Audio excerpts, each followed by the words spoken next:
We could talk about how I forced Joy to stand up against a wall, arch her back, and throw her hands up. We're like, just arch it. Arch it. Just arch your back, bitch. Arch your back. Arch it. She's like, I'm tired of this, Grandpa. That's too damn bad.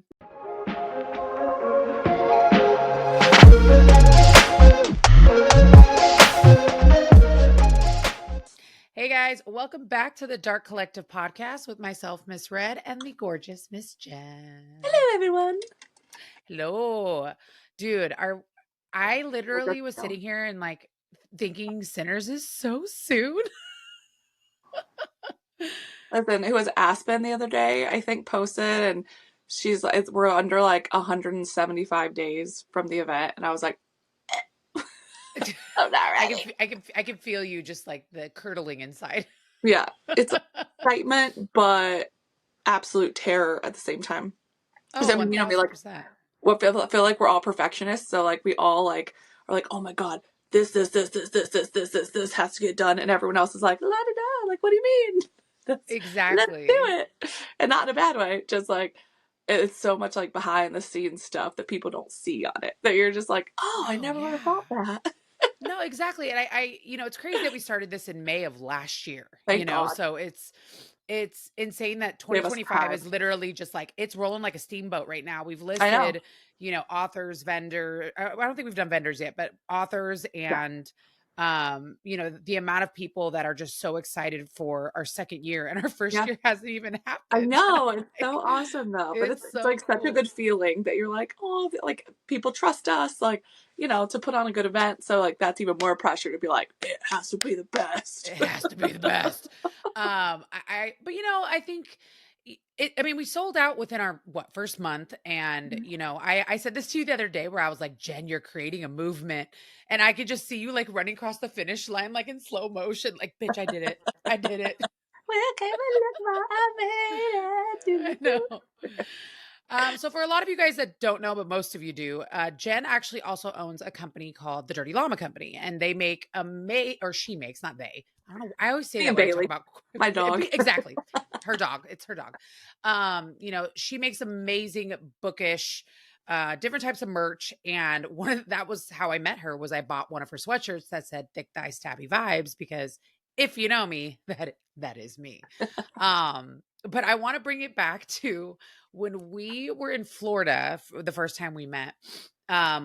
Jen just killed it on her first day. Like, she sold out of so much stuff at the convention, and literally she had this one item where I was like, what the fuck is that? And then she showed it to me and I was like, and it was, I think, what was it, like 2 a.m, where me, you, and Jess were sitting there just firing them out. Just making more. What were they, Jen? Out. I know. So they are winged pains. They're little cute winged pains, and I wish I would have brought one upstairs.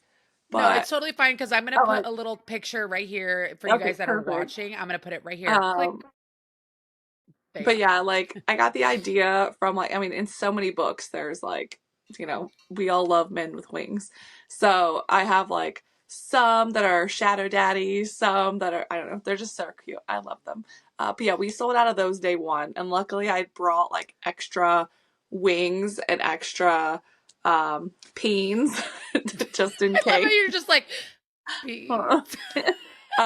so yeah, we were literally just sitting there at like 6 a.m. before the event, just like trying to make more. And we were having to tell people like, hey, you can order it now and I'll put it to the side, but it's not ready for you to get yet, because it has to cure and like all that stuff.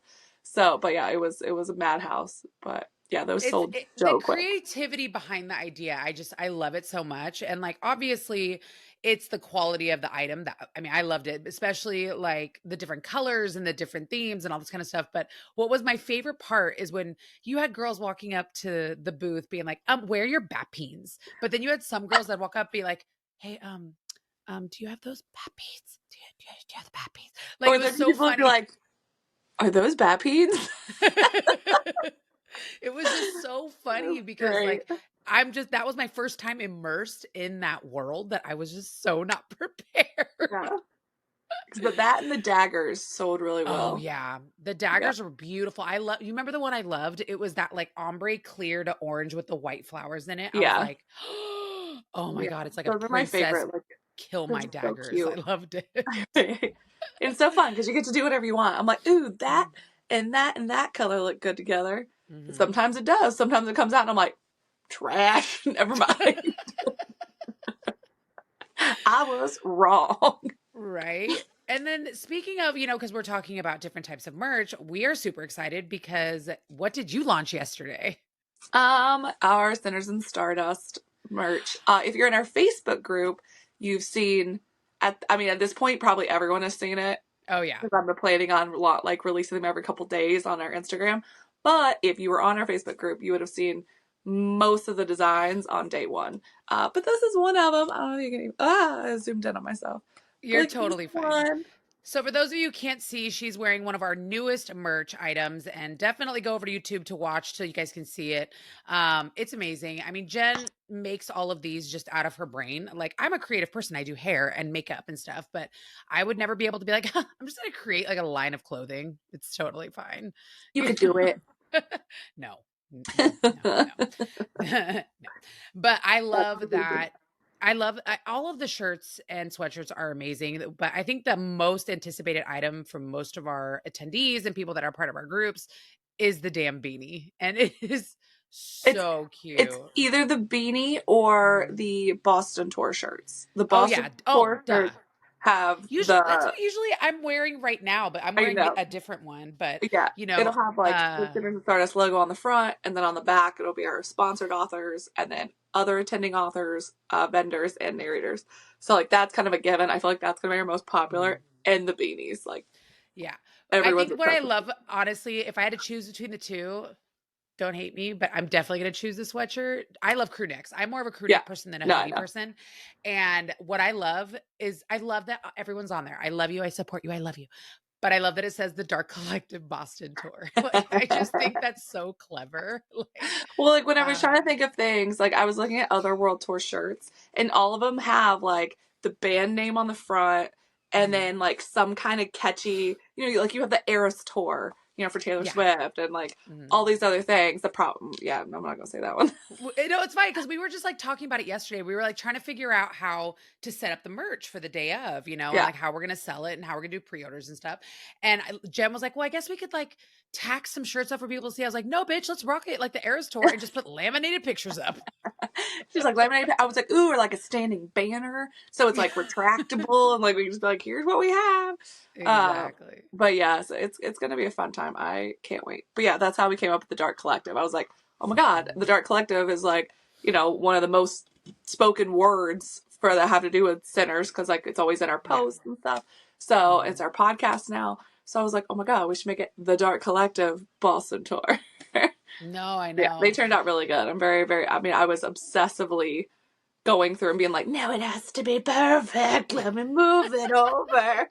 I probably worked on those shirts for like at least 3 months, I like swear to God, every she couple would days. send us pictures. She's like, "Is that centered? It's not centered. Do I have to move it a quarter of an 18th of a seventh of an inch? Like, I can't figure it out." And I'm just like, Jen, it all looks the same. I can't tell you. It's like, you didn't even move anything. I'm like, yes, I did. Fourth row down, one over, second it's letter in. It's it's so funny different. because I should have an eye for detail because I fucking cut individual strands of hair, but I'm just like, it looks the same.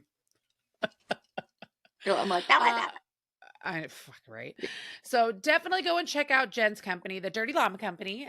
It is everywhere. Where can we find it on socials? one. So Instagram and TikTok, it's the Dirty Llama Co. My website is thedirtyllamaco.com. Or you can email me at thedirtyllamaco@gmail.com. I wanted to keep it super simple all across the board. We love that. All right, you guys. So we have an amazing author with us today from Sinners and Stardust. Jen, who do we have? Miss Allie. All right, you guys. So please enjoy Miss Allie. All right, you guys. So we are here with the ever so lovely Miss Allie Shante. Hi, Allie. Hi. So we're super excited to have you on here. I know a lot of people are super excited to meet you, and we are going to go through and ask you some fun questions. All right, I'm ready. Like, Sweet. let's go, Mario. Okay. So your book, Living Legend, how would you describe it? So I would describe it as like an adult fantasy romance with angels, demons, and magic. It definitely has banter. It's definitely like a mystery for the first book at least, and then it just leads into the rest of the story for the last two books that come after it. So mystery is kind of like the main plot of the first book, and then it leads into a bunch of other things. I love a good mystery. Like a Oh, good me too. mystery, spicy book. Let's go. It's that buildup that we need. We need that, like, what's going to happen? What's going to happen? What's going to happen? Yeah. Yeah, it's very much. I had somebody tell me that it flops back and forth between being like plot driven and character driven. And she's Ooh. like, I've never read a book like that. She's like, but I do like it. She's like, but I'm just like, whoa. She's like, wait, plot's happening, but then there's like tension, but then there's more plot, and you're like, wait, you're like, I'm so confused. I'm still learning so many things about the book industry, and I didn't know that there was a differentiate of plot and character driven. I was like, I like wings. Is there wings? Like, if they're not wings, is there mystery? Is there suspense? Is there tension? Like, I'm learning so much. We always joke that like Bethany is our cinnamon roll, but like Red is our like baby. She's our baby that we are just slowly introducing into more and more things. Yeah, and they like to throw me curveballs. They're just like, "Oh my god, you'll love this," and I'm like, "What did I just read? Like, what is this?" You're like, I like it, but I don't. Yeah, I'm slightly Don't ask me about it. So when did you deciding that writing was your passion, and how long have you been writing? So I definitely liked writing around middle school, around when I was like 12 or 13. I started to write. I didn't really know I wanted to publish anything. I just Mhm. liked storytelling. Regardless of the genre, I would just kind of do whatever was obviously made sense for my age group. I definitely read around my age group at the time. I didn't really start traveling away from that until a little bit later. But I was very much like, I would write things and then I wouldn't finish it. I would always have another idea and start that. But I also didn't have a computer, so everything that I wrote was via composition book and Oh like a wow. pencil. So, an awful handwriting. And it was really bad. And I don't think that I ever stepped into fantasy until maybe like college. So, it was a lot of contemporary, and then there was like little bits of like me trying to go into like the thriller genre for some reason, and I was not good at it.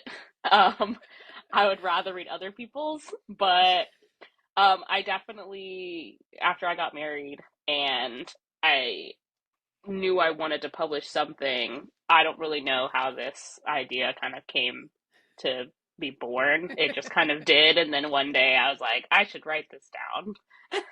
Was And Living then it Legend, became was that like your first, like once you decided you wanted to publish, was that like your first story? Did you have like another idea that you were possibly gonna try? No, this was the first story I started and finished and published. Everything else was very much just written and then just went into like the Word doc abyss or You're like, something. just Like, like I I love wrote the a word doc abyss. Like, I feel like so many authors are going to relate to that. They're like, "Oh, I have that. I have that graveyard. It's there." we'll put that. I'm like, so we're talking about angels and demons. What made you want to write about angels and demons? Um, I wish I had like a really cool answer. I think it's just like I think it's just like I don't know, like I it's always kind of I guess intrigued me. I'm pretty sure I don't have like receipts or an alibi for this, but like I'm pretty sure we were watching like Lucifer and stuff at the time. So Okay. I got really intrigued, not with just like the aspect of writing that, it was just like I really liked the show. And then I think I had always kind of wanted to dive into some kind of fantasy at the time because I really hadn't, besides that like throwaway story, but I didn't remember that. Yeah. But I wanted to like do something like that, and it was definitely not what the story is now, but it was definitely that Nick, my main male character, was my demon, and then Danny was my angel, and it was very much swapped, and the story was a little bit like off kilter than what it is now, and I think I wanted it obviously to be a swapped version of that, Mhm. and then I don't know, it just kind of took its own, it just went off by itself. Right. I like that you were like, I don't have receipts, but Lucifer. We we I love was that like, you show. remember that show Angel from way back in the day? Yes. Yes, I literally was gonna say that. Or like What was that movie with John Travolta where he was the angel? Like, I can't think of the name of Oh, it is it right like now. Michael or something? Michael. Right? Yes, Oh, Michael. yeah. Oh But my like we God. pull inspiration from anywhere, right? Like Mm. people, with whatever we do, like in our intro we were talking about how Jenn makes these adorable little bat peens, and I'm like, where'd you get the idea from that? And she was like, huh, I have to think about it. I was like, I honestly don't I just started remember. doing it one day. Yeah, Exactly. I was like, I feel like I wanted cute little penis decorations on my shelf. Yeah. Jesus. So, okay, so we talk about angels, we talk about demons. So, what all lore do you have in your books? So the way that I write is that, like, this question was really funny when I read it because I was like, It's like, I don't even remember what I write half the time. You're like, I don't remember. I'm just like, that's why I could know. never be an author, because I would not. I don't know how you all keep everything together. Like, Same. I would have Like, so how do many you keep a plot straight holes in line? my book. It would be ridiculous. I definitely have readers that like keep me on like track with certain things, and my husband's pretty good at like making sure things like make sense. Like, he doesn't remember everything, and he definitely reads chapter per chapter when I write it, so I don't love really that. see You how have a he doesn't supportive remember husband. anything. But he doesn't remember some things. He literally doesn't remember full on conversations in the book, and he's like, "When was this even talked about?" And I was like, "Up 2 pages ago." Yeah, you're like, Okay, it's and still on he's the like, same "Oh." page. He was like, "Oh yeah, whatever, that's fine." But I think that for the lore, I guess like the best way to explain it is that, so there's Heaven's Gate, which most people, when they're like reviewing the book, they say that like Nick and Reese and Nick's dad and everybody, they live in heaven, and they don't. So they live in Heaven's Gate, which is like a limbo. Oh. It's like a city of its own. Um, Nick has a job where he like goes down to like Earth, picks up souls, takes them to heaven, goes back, and does whatever he wants, like whatever he's doing. So heaven and Heaven's Gate are like different things. Oh, that's And cool. then Danny lives in purgatory, not hell. It's basically the same concept. But that's more known to be different structures. And so, and then there's a whole other, not world, but there's a whole other section of Heaven's Gate called Oculus, which is where like enchanters and people who do other kind of magic, everything else pretty much, they live. And there was a whole thing that happened that's explained in the first book. It's not really a spoiler, it's a conversation between two characters. And um basically everything was, I guess, like hunky dory as it could be, like Heaven's Gate people and enchanters, and they were all, like great, and then demons and everything, like it was very much like a melting pot, I guess, where like even if you didn't like them, you kind of cohabited in a way. You didn't really commingle, if that makes sense. 100%. So, like, like, demons and angels didn't really like get together, and neither did like enchanters and other people. You kind of just stuck with your own. But you definitely had, I guess, like a respect for everybody. Mm-hmm. And enchanters were like your middlemen. They kind of brought people together in a way. And Natalia, who's my like head enchanter and living legend, her mom was that for like them. Like, everybody loved her mom, like as this like queen, as this like magic person. And basically, one of my characters, her cousin, who's an angel, fell in love with a demon, had a baby, and in a history sense of my book, those babies aren't like stable. Got it. And I'm literally hanging on to every word. I'm like, this I know. is gonna She's be like, but I just see her with the water, like, tell me more, tell me more, tell me you're more. like, but Man, but it's like they're not stable hearsay wise. It's more like a nature versus nurture thing. So if you're gonna nurture that unhingedness of your child and not give them any sort of discipline, not tell them like, hey, you can, be 50-50, you don't have to be this destructive little monster that everybody kind of thinks that you're going to be. But in the eyes of people at that point in time, it was like, no, like, you're gonna basically overpower everybody, burn this entire world down unnecessarily, and your parents are not gonna do anything about it. And and basically, like, they stayed in Oculus because Natalia's mom is like, I think it's fine, like, you guys will do fine, whatever. But this man named Isaac, who was Jonah, who is the high executive now in the book because it's present day in this book, but his dad is not a great person. Doesn't like that. Isn't really. It's a lot of a jealousy. It's a lot of power movement.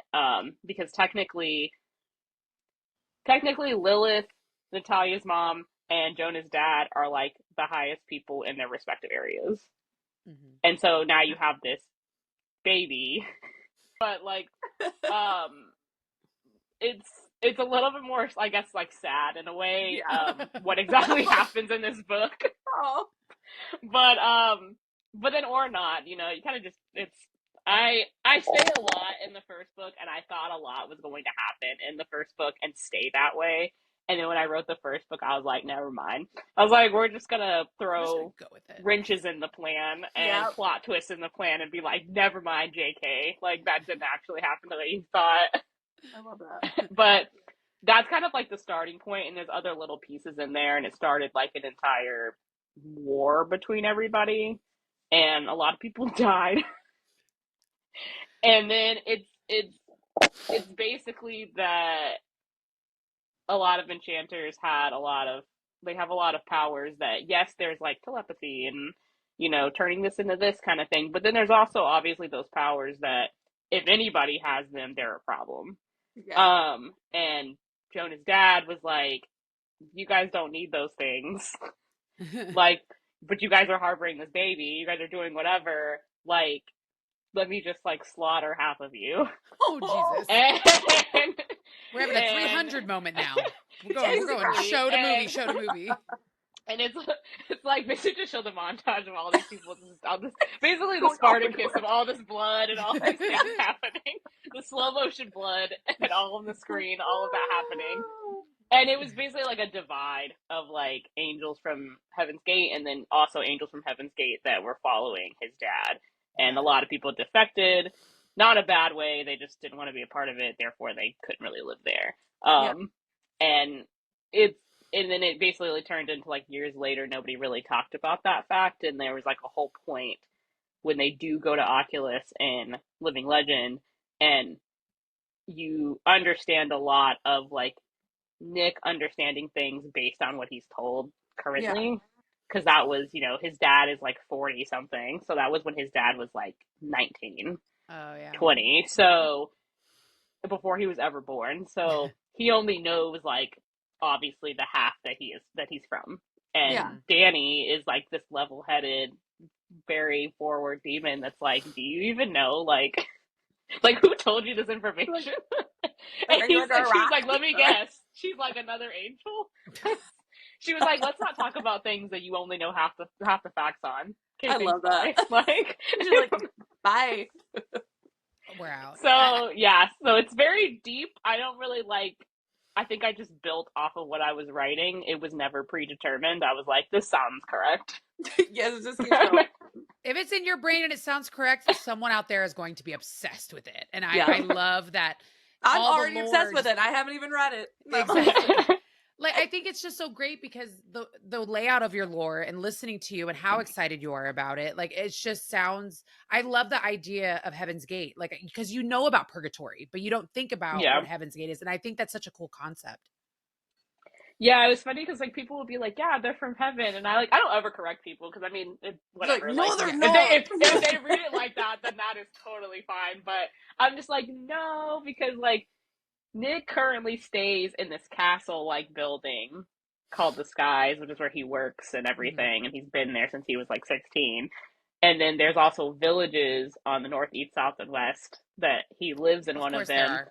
And then there's like, it's very much like a if you just picture like the greenest, like tall trees, like woods, like that kind of thing, that's kind of where he lives. Got it. And each village is basically, I thought about the United States map and was like, north, south, east, west. I was like, okay. So when I do decide to like roam into other villages, I tend to like take from wherever that would be in the map. So like he lives in the north, so that's a little bit more, he gets a little bit more of the, like so where he lives, there's a little bit more of a change in leaves. There's a little bit more fall.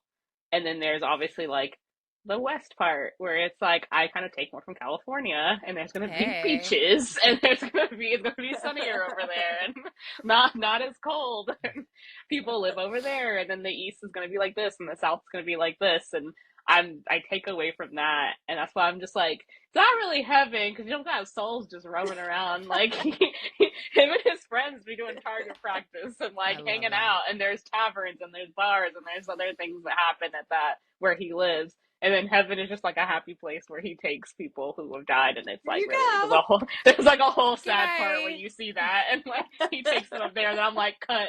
That's it. Like all you see. All right, we're good now. Do they have accents in different parts? Please say yes. So there are characters. I just picture like a redneck angel from West Virginia. No, so I haven't gone to the different ones because technically him and his best friend, they both live in the same village. Mm-hmm. So I haven't quite gone there yet. But I haven't quite gone to like the South Village yet. I mean, I do have somebody. I mean, he's just an enchanter, but he will have an accent of some sort. So, do you write yourself into any characters? Yes and no. Like, I don't intentionally go into it wanting that. People end up telling me it later like, that it sounds like me, and I'm like, yeah, probably.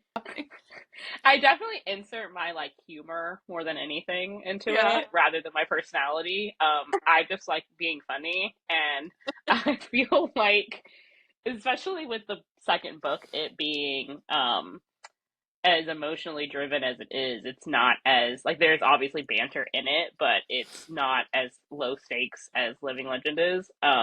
So there's a lot more like mental things that go on in that book. So when I'm trying to be funny, I'm like trying to be funny because I'm like, trying to not get you to like. But your smile is so infectious. Like for people that are listening and not watching this, like you guys have to watch a little bit of this at least, just because you have such an infectious smile. Because every time you talk, I naturally just go.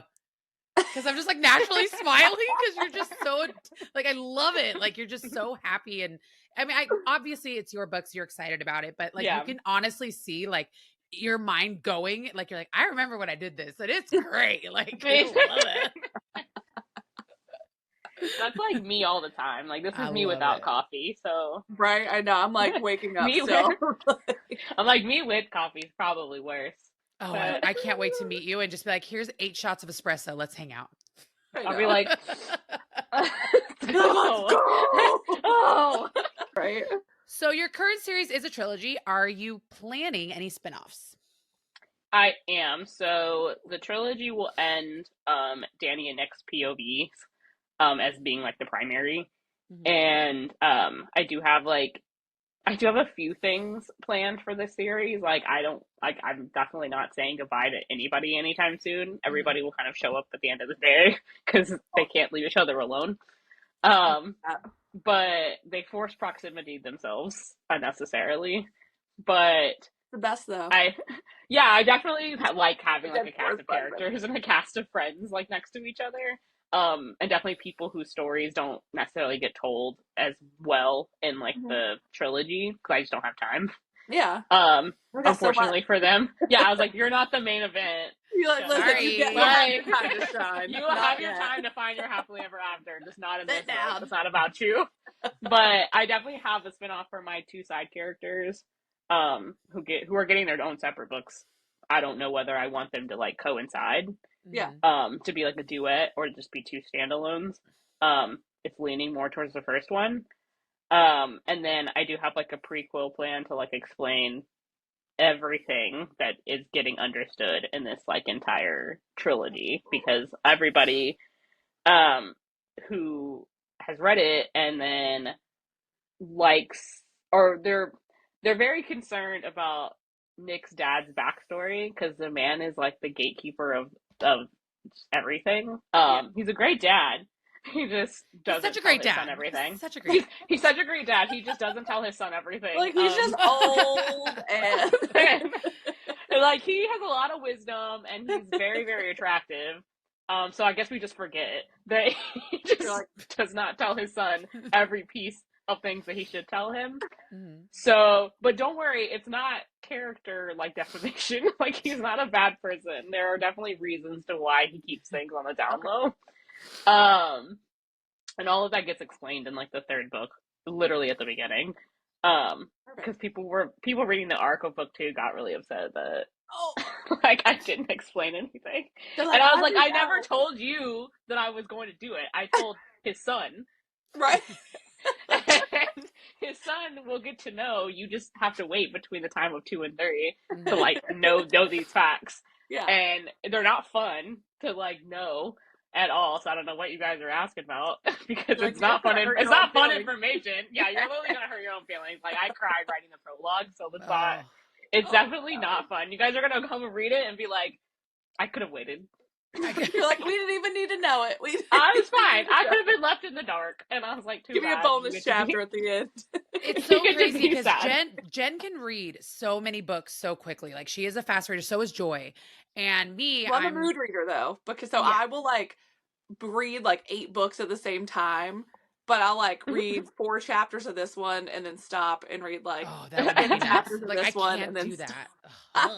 It's really stressful. It usually takes me a couple chapters to get back into a book to be like, what is going on here? Who is this? How many chili peppers would you rate your books? Ooh. So the first one, I've had a few people ask me this, and I always start with like spice being subjective. So like I've had people rate the first book as 5, and I'm like, bestie. I was like, it's definitely not. I can definitely tell you it's absolutely not.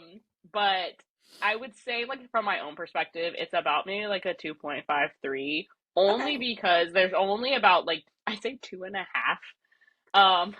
Because there's like 2 scenes where like there's literal penetration, and then there's like one scene where it's like he's like fingering her, but then his like dad cock blocks. Oh shit. So like there's like I'm just like, okay, so like everybody's happy, but then they're not happy anymore, and they can't finish. But I definitely think for the first book, that's kind of where it sits. It's also because like the scenes may be less, but they're explicit, like so you know everything that's going on. Is there like you know where all the body parts are, and there's no like skimp on language. Like it all it's very surprising when it happens. But I think for the second book, it kind of jumps up more to like a 4 to 4.5 because there's I went from 2.5 scenes to like 5. Oh, okay. Okay. Vicious was like, I'm on it. Don't worry about it. I was like, I'll climb it up. Explicit, and I was like, I can't not, because they're also in purgatory in book 2, so it's a little bit different. Are there any words that like you won't use? Like, you know how like some people will use like, you know, slit and like. Oh my god. So are there any words that just like you won't use? So I do use slip, but I don't use it often. Like I might use it once in the entire book or something. It's just like it has to make sense with the context of the sentence. So some things like usually you can pass on just because the way it's written, like you read it so seamlessly, you're like, okay, whatever. Yeah. So I think I used it maybe once or twice in book 1, maybe just once, and then it's just like a throwaway and it was fine. Yeah. I won't use like I won't use the anatomy term for it. So, like, I won't use vagina. Got it. At all, and I won't use penis at all. Like, I don't know why. I cannot. Like, it just sounds so, like... It sounds anatomical. Like, it sounds like you're in health class. Exactly. Somebody's so, like, this is... this. Well, growing up, it's one of those things where it's, like, engraved in your brain. It's, like, a bad thing, almost. Well, there's this one author. I love her. I read her stuff all the time. I won't say who it is, but every time I read her book, there's one word that she uses, and it pulls me out of the story, and it's pussy hole. I feel like it's redundant. Like you don't need the fact that you struggled saying it though. I feel like it's like a double positive or something. It's like it's the same thing. Like it's the same thing. Yeah, no, I think I have to when I'm writing like spicy scenes, those are pretty much super easy for me to write, like the scene itself. It's just I have to always watch the amount of times I'm using certain words. So I'll interchange them. I know I had a conversation with one of my like best friends who's also an author, and so she writes like contemporary, like spicy, like office, spicy single dad kind of romances, and so we usually use the same words, but I think like so she uses like dick a lot more than I do. I use dick more in the context of like an adjective.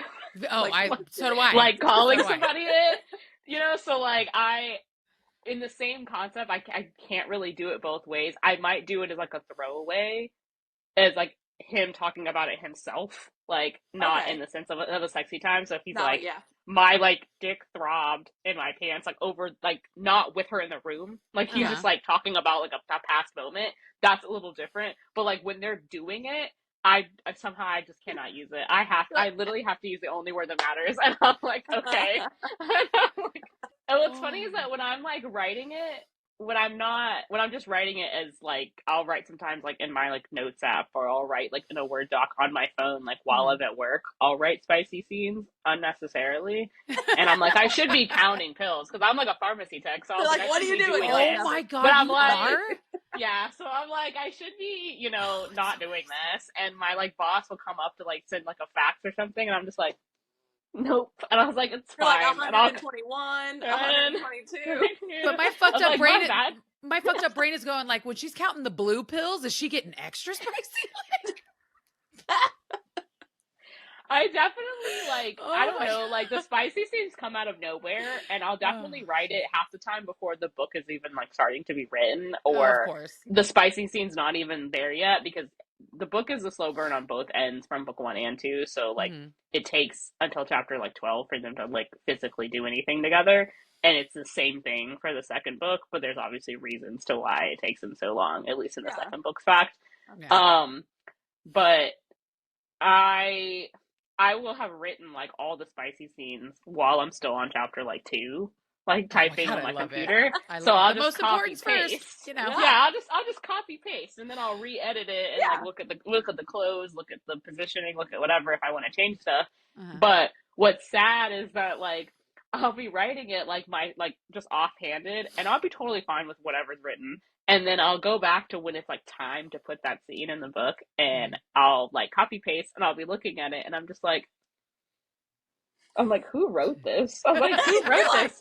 Damn. I'm like, that's a little good. That's a little spicy.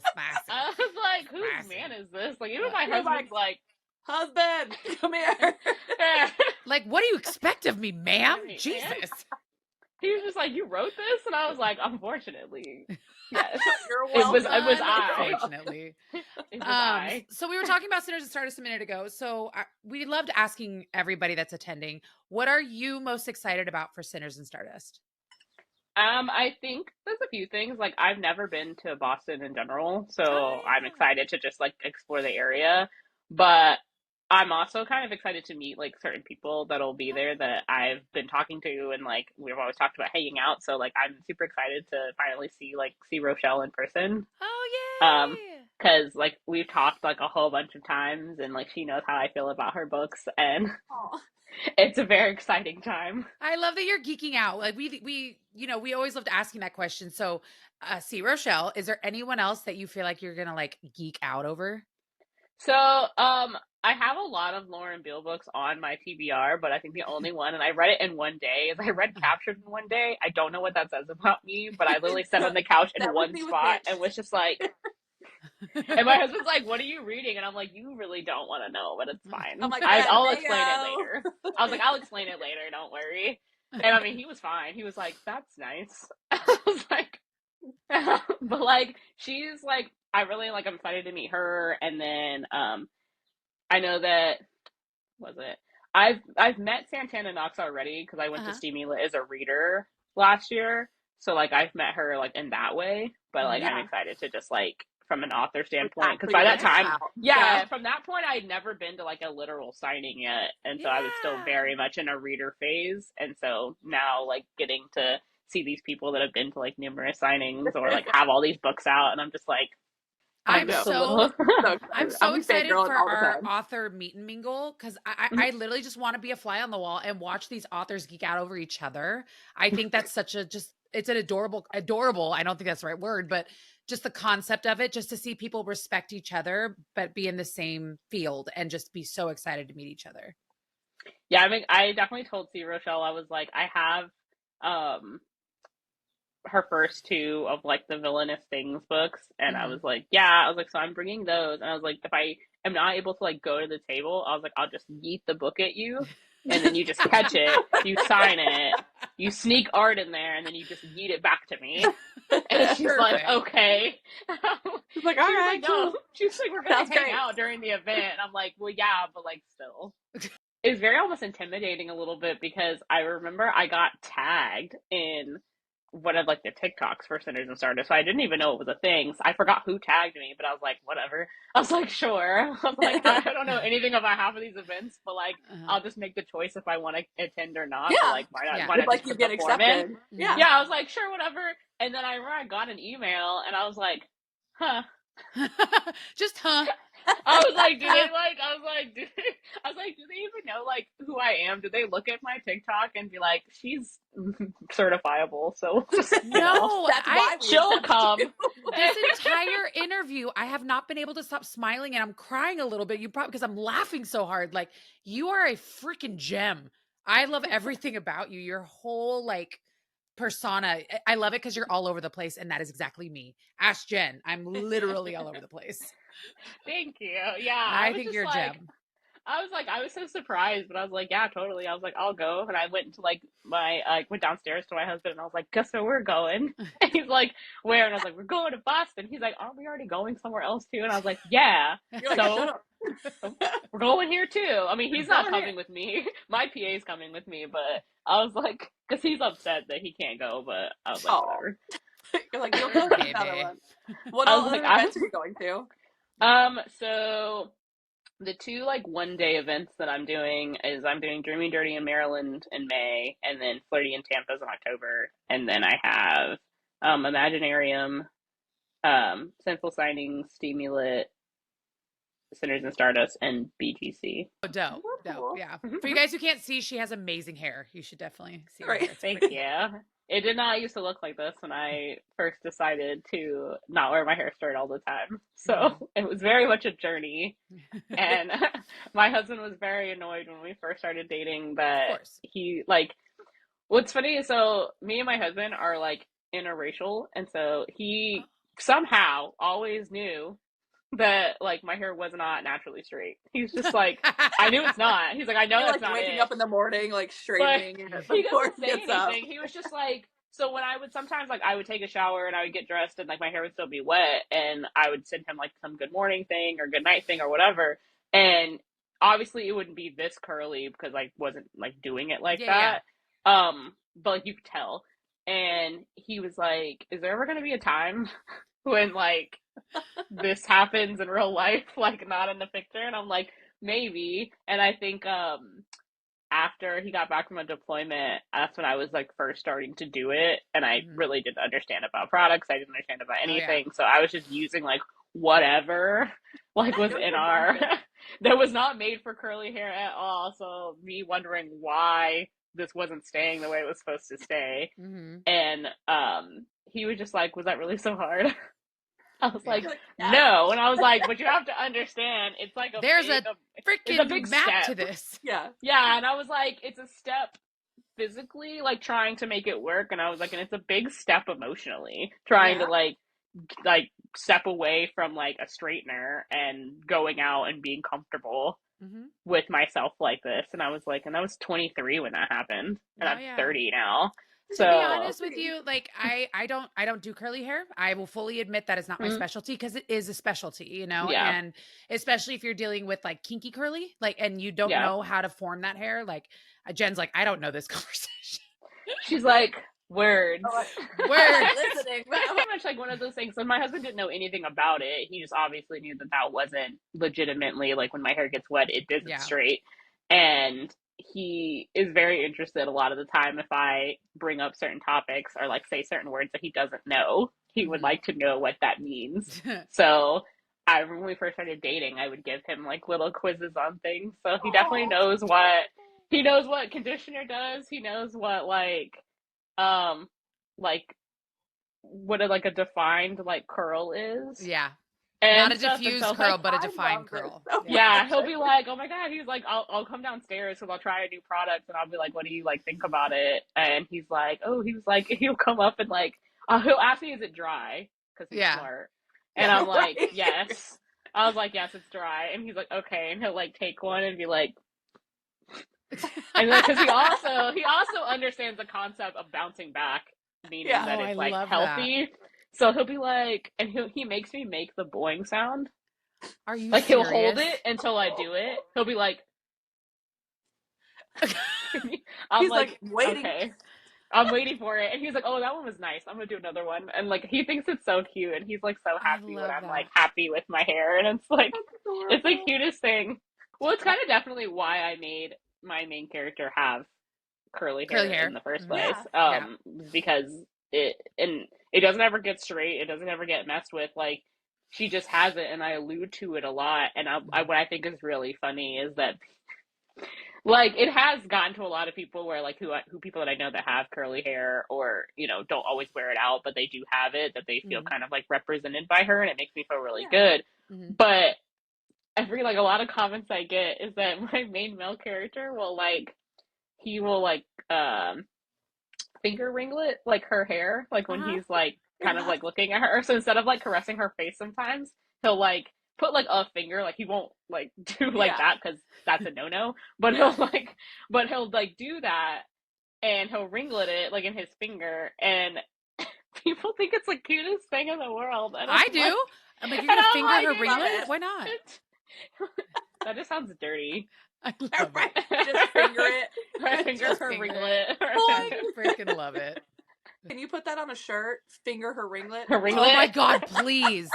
And you could just be like, Red, look, it's here. It's I here. fingered a Finger ringlet. her And then ringlet. underneath it'll say boing. Oh my God. Yes. And they're gonna be like, "What does this have to do with the book?" And you're like, "Don't worry Listen about to the it." podcast. Oh, yes. it was born from a podcast. Yes, it was. So beautiful. Perfect. It's a beautiful moment. All right, going back to the beginning, when you started writing, what is one piece of advice that you wish you would have had? That honestly, like your writing is gonna be, personally to you, is gonna be different than anybody else's. So like, yes, like you can have your favorite authors and your favorite indie authors and traditional and people that you look up to, but don't compare your writing to somebody else's, regardless of if they have more like traction than you or not. You'll find your people. It took me like a very long time to like understand that, and it's still being understood, and I have a very big problem with comparing myself to other people, especially in the same genre. Yeah. Fantasy and fantasy romance is a very not difficult genre. There's always people that want to read it, but it's very hard to weave yourself into it and kind of separate yourself from other people. As much as like the people that are in it are great authors, it's just that you have to learn that like, yes, you both might have this like shadow guy, or you both might have this, but there is something significantly different about your books, and there are people that are going to see those differences and like both of them either the same. They may not like theirs over yours or yours over theirs. It doesn't matter. But looking at somebody else's success doesn't really mean that yours is anywhere higher or under. It's just everybody's journey is completely different. And I kind of wish I understood that. I definitely knew fame wasn't going to come like at all immediately, like if at all, honestly. But I feel like people go into like writing and they want to be like that one specific person. Yeah. And so that's the goal. And really, like, the goal is for you to write the books. Yeah. And I do feel like fantasy is a hard genre to write, just because I feel like fantasy is one of those genres where people either want all this world building, or they want like, Yeah. and they're like, oh, it's too much, or oh, it's just, but it's like that right in between, or they'll be like, oh, there's not enough world building. So I feel like it is one of those harder genres to write just because of world building in itself. Like, do I explain this detail that later on is going to definitely be a big part of the book, or do I wait a little bit? No, I It's agree. definitely world building. I've had somebody say that like the world building was good, but then like they wish it was explained more. But then I've had a handful of people say that the world building was just good and really easy to understand. And I'm just like, where are we sitting? Because That's what I like. This is I very like world middleman. building, easy to understand. I mean, it can be detailed more, but Like I like, especially the first book one, like introduce me to it, world build it, and then let's go. People will always say that like my book could be shorter, like the first one. And that's fine, but it's really just because like the chapters are longer. Yeah.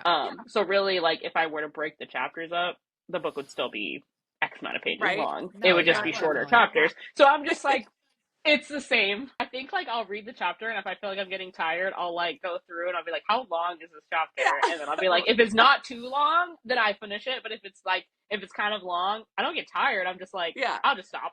I'll just Right. stop. I'll I'm just also stop a right Kindle here. reader.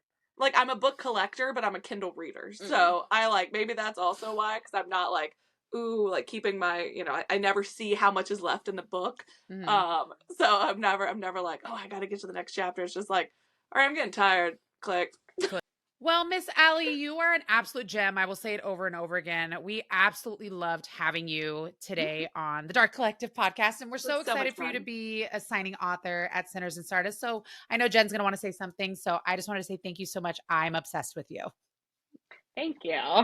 Yeah, like Red said, thank you for coming on. It was an absolute delight to have you. And I am very excited to meet you. So I'll see you at Sinners though. Yeah. Yeah, and then like you're going as like a vendor for BGC, right? Yeah, I'll be a vendor at Okay. BGC. Yeah. And I'll technically have a vendor table at Sinners, but I won't be there.